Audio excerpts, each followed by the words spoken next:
बसच्या चाकाखाली सापडून महाविद्यालयीन विद्यार्थिनीचा दुर्दैवी मृत्यू। सांगलीच्या सिव्हिल हॉस्पिटल रोडवर बसच्या चाकाखाली सापडून दुचाकीस्वार महाविद्यालयीन विद्यार्थिनीचा दुर्दैवी मृत्यू झालेला आहे। शहरातील जय मातृभूमी व्यायाम मंडळासमोर आनंद गंगा याजवळ सकाळी 10:30 वाजण्याच्या सुमारास हा अपघात झाला।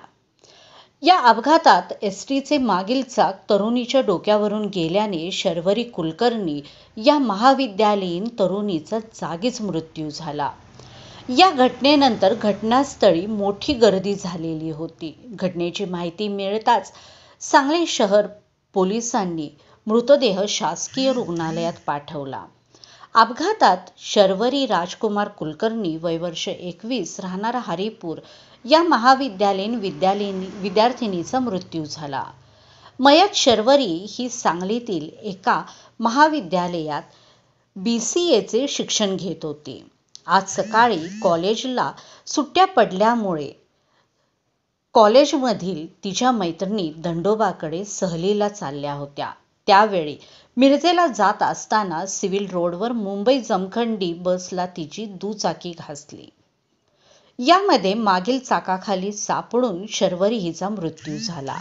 घटनेनंतर काही अंतरावर जाऊन बस थांबली। घटनेनंतर शर्वरी हिचा मृतदेह शासकीय रुग्णालयात पाठवण्यात आला।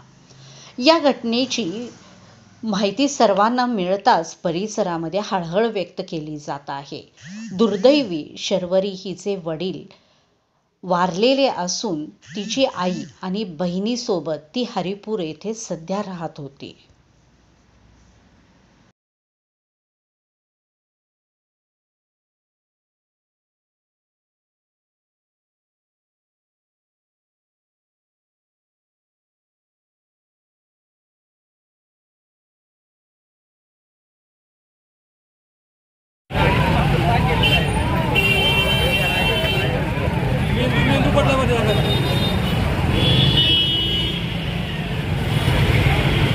नाव कळलं नाही ते फोनवरनं लावलंय ते मोबाईल त्यांच्याकडे